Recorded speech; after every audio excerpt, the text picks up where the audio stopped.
The Lima Declaration, how they sold Australia. Out in 1975, without public debate or media coverage, Australia signed the Lima Declaration, an agreement from the United Nations that on the surface sounded noble: help developing nations grow, share the wealth, lift others up. But beneath the surface, it was something else entirely. It was a strategic move that encouraged countries like Australia to wind back their manufacturing industries, shift production offshore, and rely on imports instead of building our own economy from the ground up. The people weren't told. There was no national discussion, yet the consequences were enormous. Over the years that followed, Australia began to dismantle its own industrial base. Tariffs were slashed, trade protections were dropped, the Australian dollar was floated, and gradually the doors were opened to cheaper goods made overseas. We were told this was the future, that globalization would benefit everyone. We weren't competing on equal terms. We were expected to match countries paying workers a few dollars a day, countries with no environmental regulations, no workplace protections, no minimum standards. And so, industry after industry began to disappear. Steel, textiles, electronics, car manufacturing.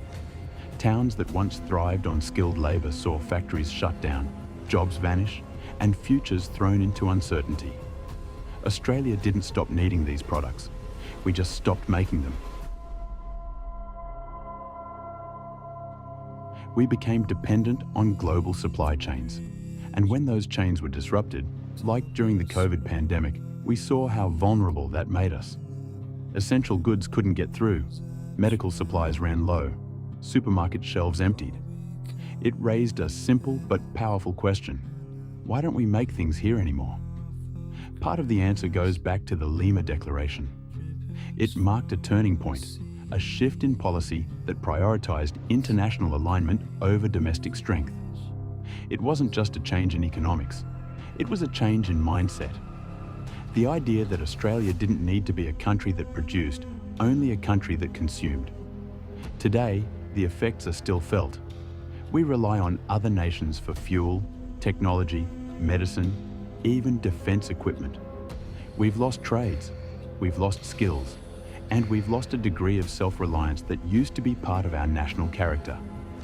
Understanding the Lima Declaration isn't about blaming the past for everything, but it is about recognizing how a single agreement, quietly signed, set in motion decades of decline in Australian manufacturing.